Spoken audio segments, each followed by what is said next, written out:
Hello and welcome back once again to After the Credits. So I know I'm a little bit behind this month. I'm still trying to play a little bit of catch up, and there's some other stuff out this month that I really want to see, but again, those financial issues are getting in the way, so I'm really having to pick and choose what I go see and when I go see it.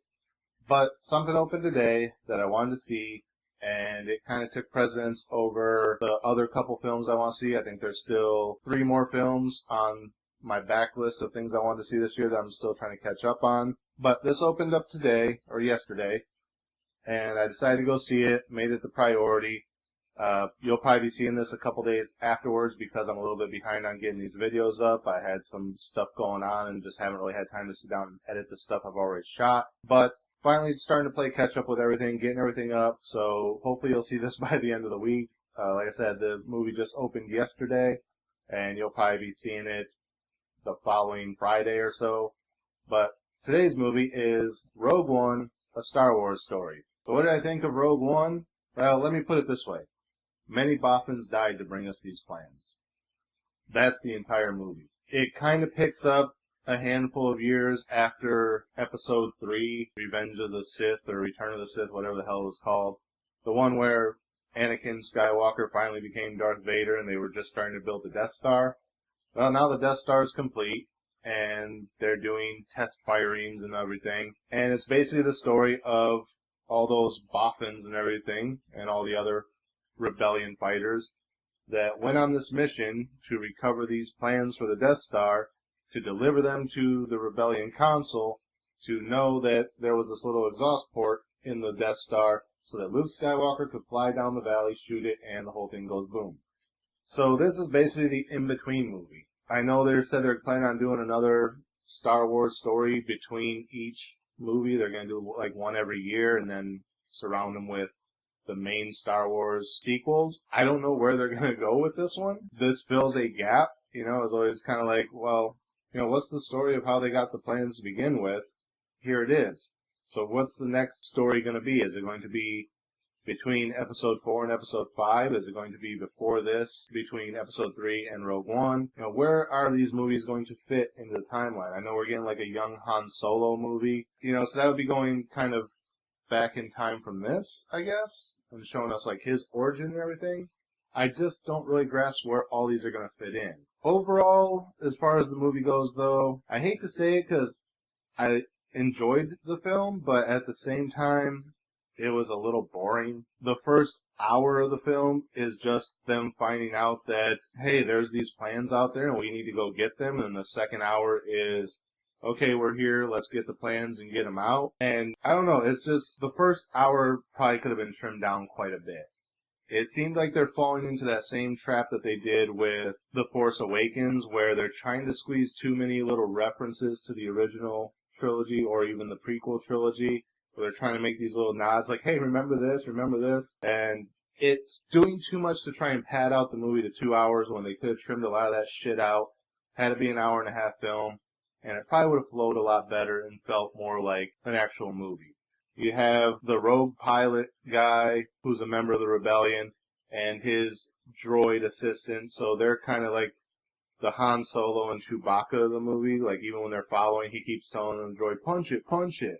Obviously a Harrison Ford line telling, punch it, Chewie, you know, it's like, you don't need to keep doing that. Then there's like references between other characters, like we see the 2 characters from the bar, you know, the ones that confront Luke, and he's like, my friend doesn't like you.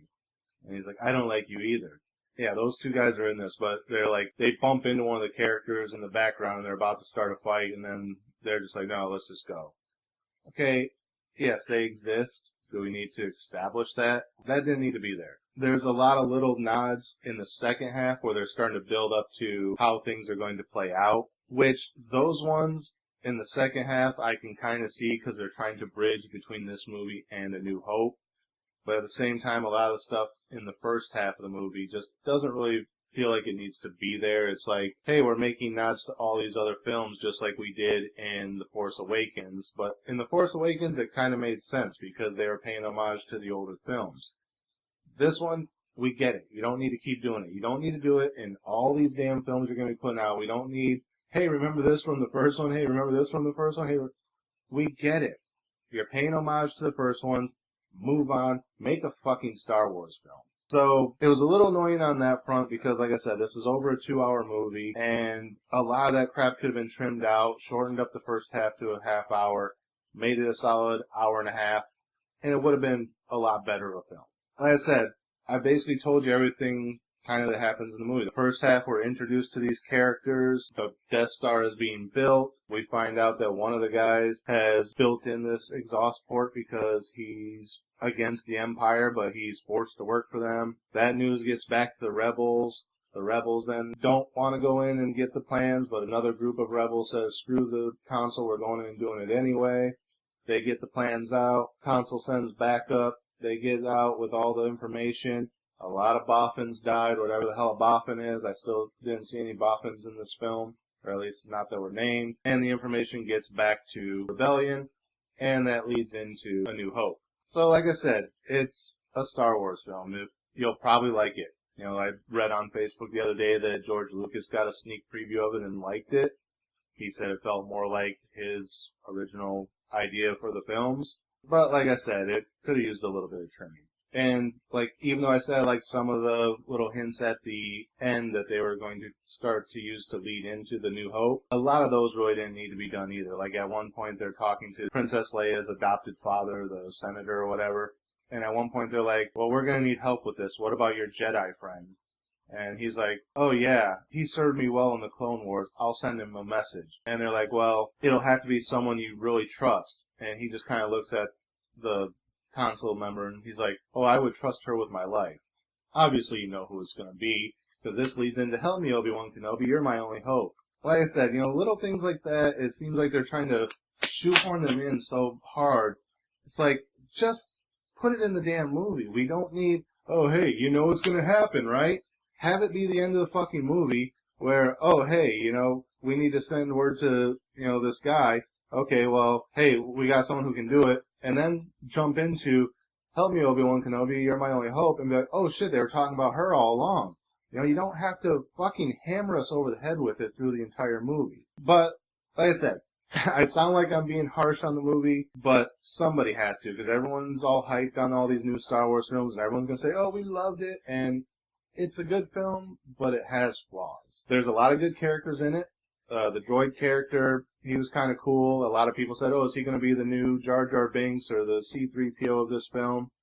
Not really. He's just kind of there. He's kind of like if Chewbacca could actually speak English. A lot of the main characters, though, just didn't really have much personality. Like the main girl, you know, she's just kind of there. The guy who's supposed to kind of be her love interest, who's the new Han Solo character, without being Han Solo, he just really doesn't have much personality. You're just supposed to believe that, oh, they kind of like each other, even though it's vaguely hinted at. There is like an old Jedi Master there, I guess he's supposed to be, because he's always talking about the Force, and he's able to harness the Force, but he never actually uses any direct Force powers, like he doesn't Force push or anything, or he never ignites a lightsaber.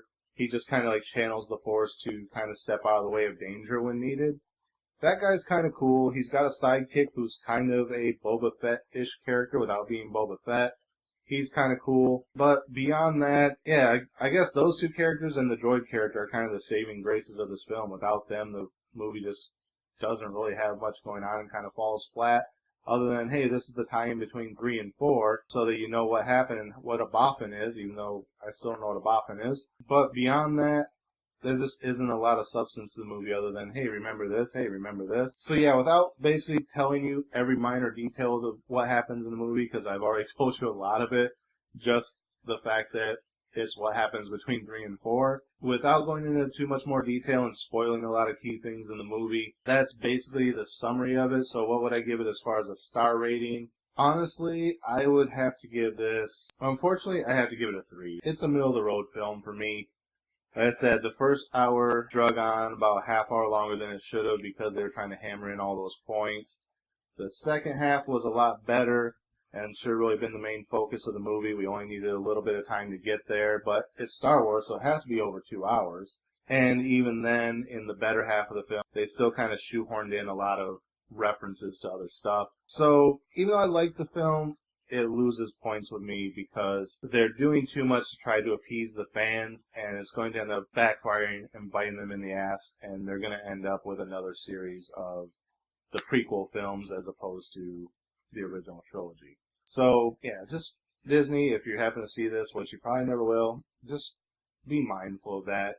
Stop trying to appease the fans.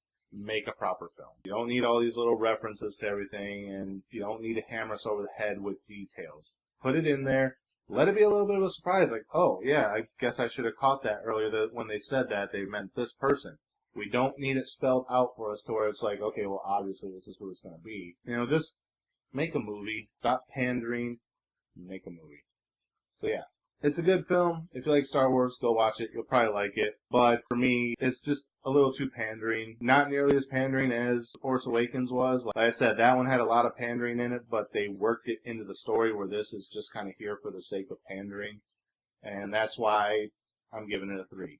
It's just middle of the road. Not anything great. Not anything horrible. Just, it's there. It's another Star Wars film that fits in this particular slot. So that's it. Again, as always, thank you guys for watching. Sorry for all the rambling. Remember, like, comment, subscribe, share the video. Links are down there in the description. Hit the bell up there in the corner so that you get notifications when I put up new videos. And until next time, we'll see you after the credits.